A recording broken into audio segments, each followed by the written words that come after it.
Il était une fois, perdu au large de l'Afrique, un petit bout de paradis nommé La Gomera.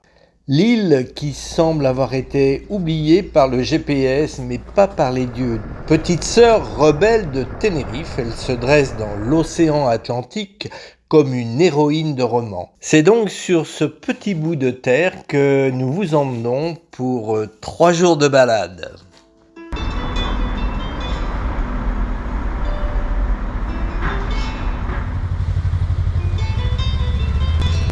La Gomera. Sí.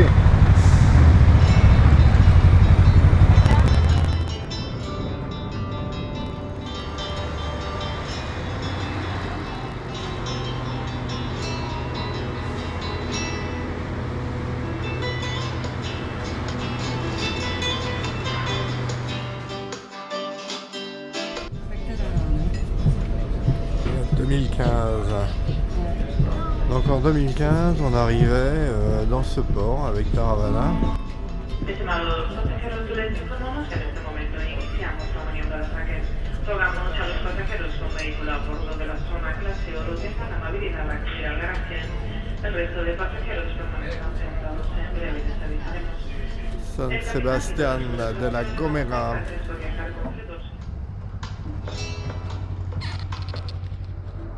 Sitôt sortis du ferry, nous nous engageons sur la route nord de la Gomera.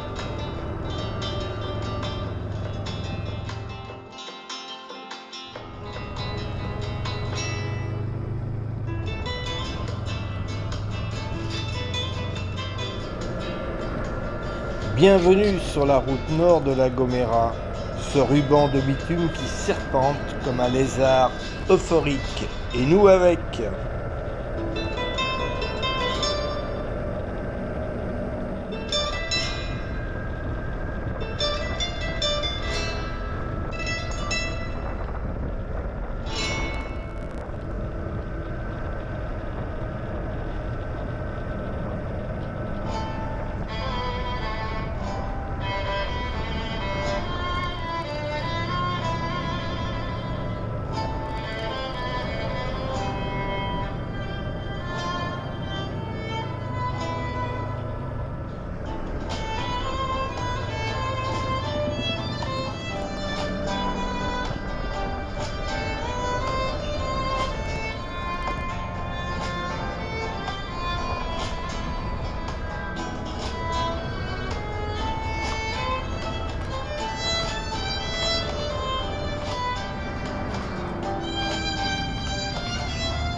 C'est fou cette différence de température. Hein. 21 maintenant. Tout à l'heure, il y avait moins, il y avait 17. Ah oui, on le sent. Hein. Ouais. Maintenant, il y a 21. Mais oui. Tu vois comme on est sensible sur quelques degrés près. Hein. Ah ouais, c'est clair. Hein.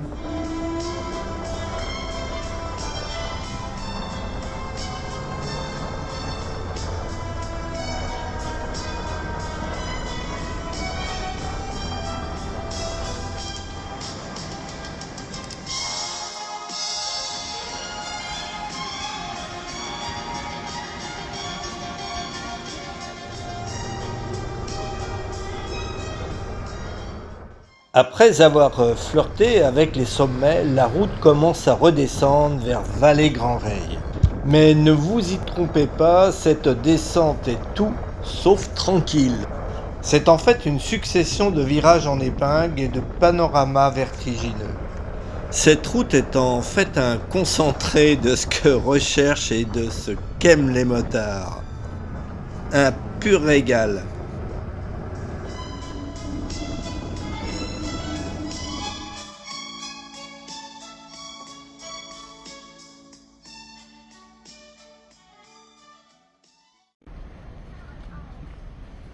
Alors aujourd'hui, c'est un petit tour sur l'île de La Gomera.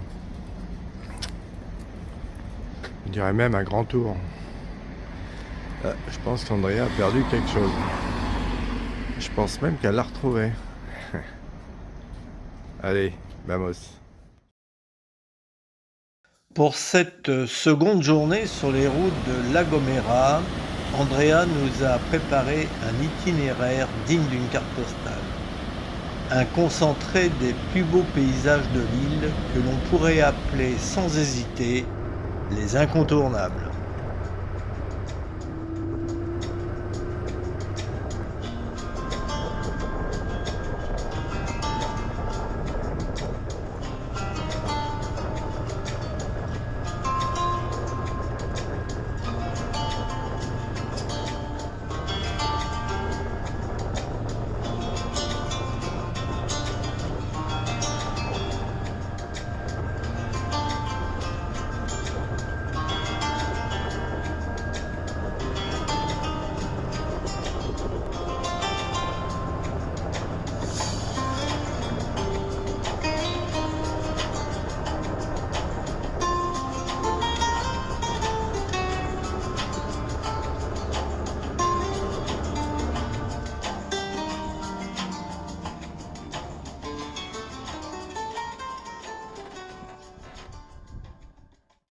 À La Gomera, s'arrêter sur le bord de la route est un vrai régal.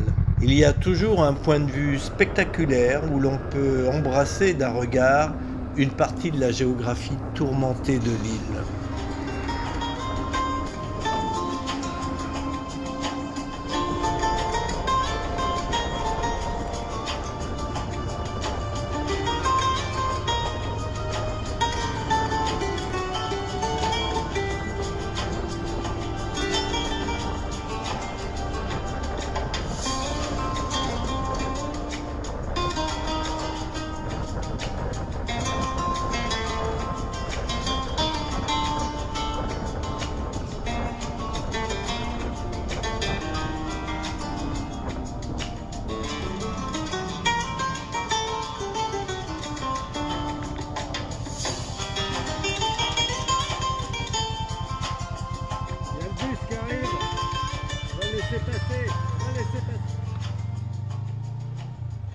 Le mirador de Igualero est un point de vue modeste mais emblématique.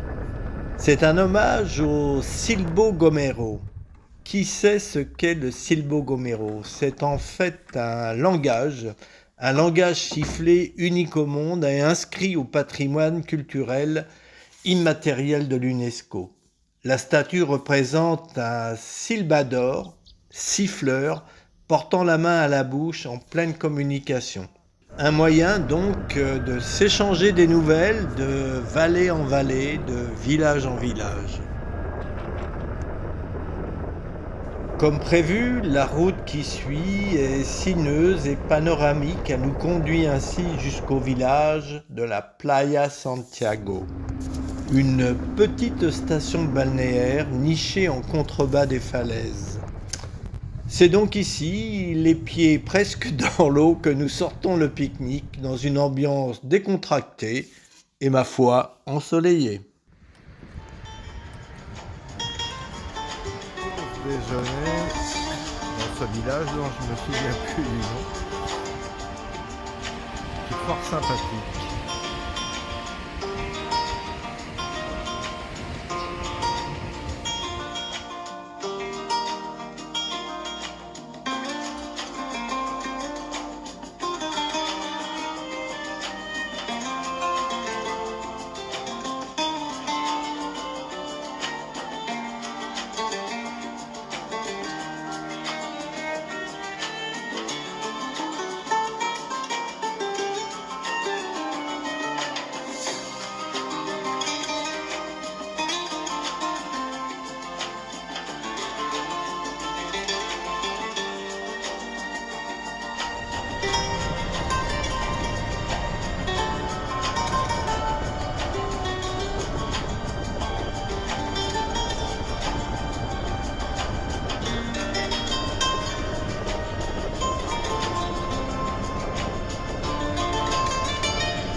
Après cette pause pique-nique et pause café, les moteurs ronronnent à nouveau pour nous remonter cette fois-ci vers le cœur de l'île.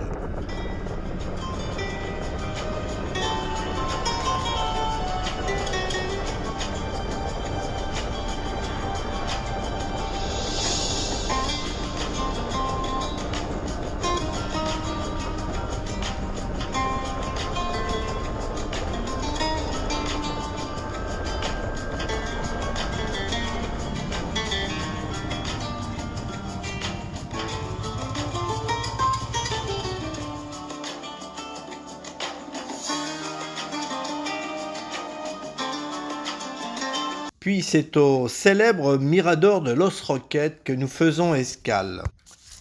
Nous y trouvons les énormes pitons rocheux dressés vers le ciel et qui semblent raconter l'histoire volcanique de La Gomera.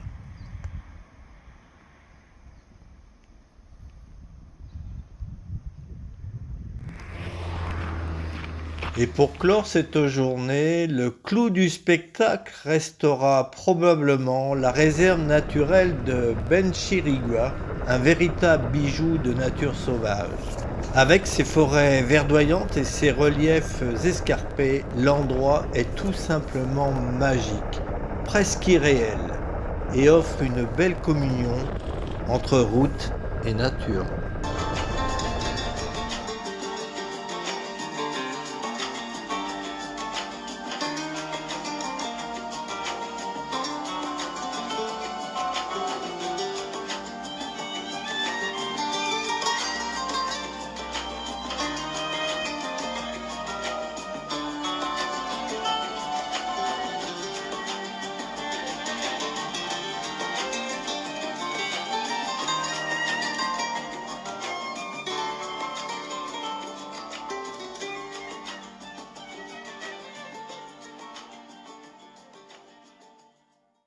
Dernier jour sur l'île de La Gomera, nous allons reprendre la route par son centre et rejoindre le ferry qui devra nous ramener à Tenerife.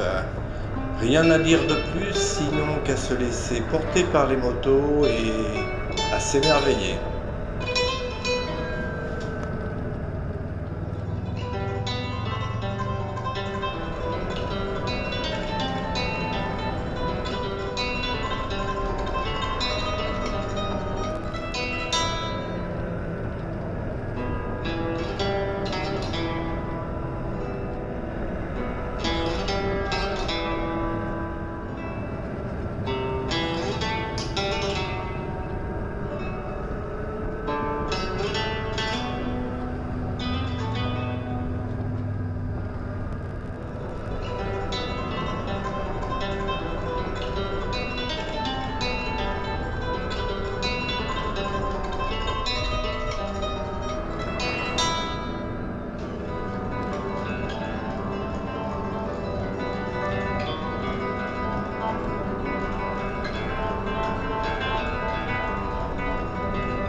Tenerife.